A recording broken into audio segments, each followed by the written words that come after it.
बहुत से लोग हैं अनफॉर्चुनेटली जिन्होंने बहुत कुछ देखने के बाद, बहुत कुछ अचीव करने के बाद में they ended their life with suicide.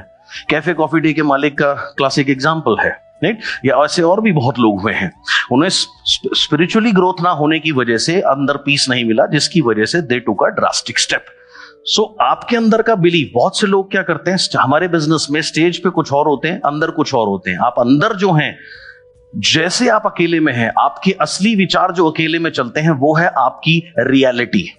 तो अगर कोई व्यक्ति आपको कहता है कि आप या तो स्पिरिचुअली सक्सेसफुल हो सकते हैं या मटेरियलिस्टिकली सक्सेस हो सकते हैं, दोनों चीजें एक साथ नहीं हो सकती। ये एक झूठ है जो बहुत सालों से हमारे कल्चर में हमें बताया गया है।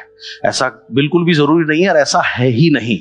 आपको दोनों क्षेत्र में ग्रो करना है for a successful life and for a peaceful life. आम आदमियों में बहुत जेलसी होती है रिच लोगों को देख करके, राइट? और आप देखिए, और इस बात को बहुत अच्छे से समझते हैं न्यूज वाले। अगर एक ट्रक से कोई टक्कर हो जाए, साइकिल वाला मर जाए, पहली बात तो उसकी कोई न्यूज आएगी नहीं, और अगर आएगी भी तो गलती से मुंह से कुछ नहीं बोलेंगे, नीचे एक बस लाइन जो चलती रहती है ना, और ट्रक से एक साइकिल वाले व्यक्ति की हत्या हो गई, बस एक लाइन आएगी, उसको कोई बॉदर नहीं करेगा, नोबडी बॉदर्स इनटू दैट। लेकिन गलती से अगर वो व्यक्ति, अगर वो लग्जरी कार ओनर है, मर्सिडीज उसके पास में है, तो वो फिर उसके ऊपर पूरी न्यूज बनेगी और उसको ड्रामेटाइज करके दिखाया जाता है। ये देखिए, एक और अमीरजादे ने एक गरीब की जान ले ली है, ये इस तरीके से, और उसको इतना ज्यादा हाईलाइट किया जाता है। वो ऐसा क्यों करते हैं? क्योंकि उनको पता है एवरेज लोग जो हैं वो रिच लोगों से चिढ़ते हैं। आप जिस भी चीज से चिढ़ते हैं, आप वो कैसे कैसे बन सकते हैं? आप जिस भी चीज से की निंदा करते हैं, जेलसी करते हैं, आप वो कभी नहीं बन सकते, और वो चीज कभी आपके पास आ नहीं सकती। अगर आपको देखते ही कोई व्यक्ति आपको गाली देना शुरू कर दे, आपको डिसलाइक करे, क्या आप ऐसे आदमी के पास बैठना चाहोगे? आप ऐसे आदमी के पास जाना चाहोगे? तो जब तक आप निंदा करते रहोगे रिचनेस की, रिच की, money will never come in your life. Money will always be shortage in your life. आज जो आपका व्हीकल है, हो सकता है वो आपका मनपसंद व्हीकल ना हो सकता है वो पुराना व्हीकल हो, लेकिन फिलहाल आपको वो अपनी जर्नी पे लेके जाता है ना, आपकी डेस्टिनेशन पे लेके जाता है ना, आप उसको इस्तेमाल करते हो ना, you should be thankful to them. आप जिस भी घर में रहते हो सकता है वो आपका सपने का घर नहीं है, कोई बात नहीं, लेकिन फिलहाल तो उसने आपको आश्रय दे रखा है ना, you should be thankful to that house also, right? जिस बिस्तर पर आप सोते हैं, you should be even thankful to it.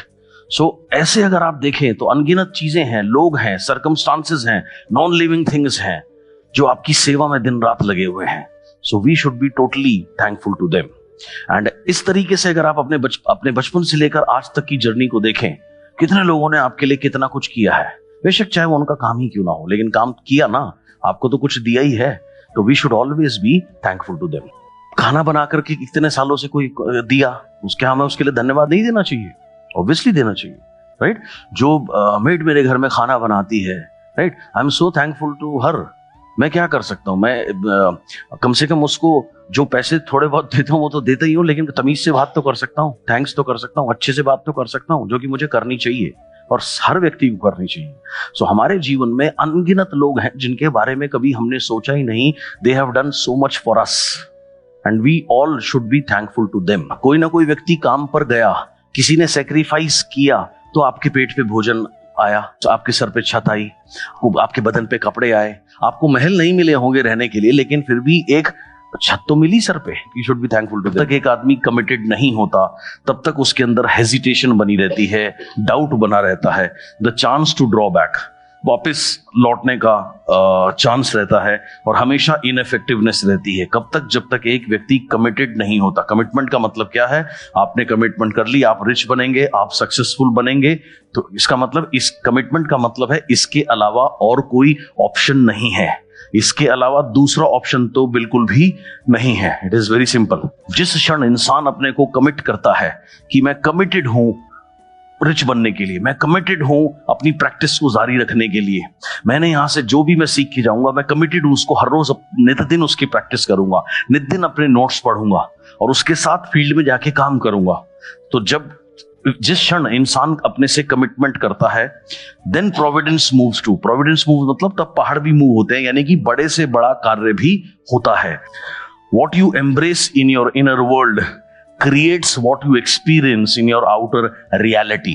आप जिस भी चीज को अपने इनर वर्ल्ड में एम्ब्रेस करते हैं, एम्ब्रेस का मतलब होता है गले लगाना, आलिंगन करना, तो जिस भी चीज को आप अपने इनर वर्ल्ड में गले लगाएंगे वही आउटर वर्ल्ड में उसे आप एक्सपीरियंस करते हैं ना। ज्यादातर लोगों की प्रॉब्लम क्या है, उन्होंने किस चीज को एम्ब्रेस कर रखा है, उन्होंने कर रखा है अपनी कमियों को, राइट, अपनी कमियों को। मेरे पास पैसे नहीं है, मैं लोगों को नहीं जानता, मुझे इंग्लिश नहीं आती, मैं छोटी जगह से हूं, मुझे कोई हेल्प नहीं करता, मुझे कोई सपोर्ट नहीं करता, मैं अकेला हूं, मेरा अपलाइन ऐसे, मेरा डाउनलाइन ऐसे। तो इन चीजों को आपने गले लगा रखा। तो जब तक इन चीजों को गले लगा रखा, यही आपके आउटर रियलिटी है। सो इनर वर्ल्ड में आपने गले लगाना है अपनी सफलता को, अपनी सक्सेस को, what you want to become, उसको। तो जब आप उसको गले लगाएंगे तो आउटर वर्ल्ड में ऑटोमेटिकली वो आपकी रियलिटी बनेगी।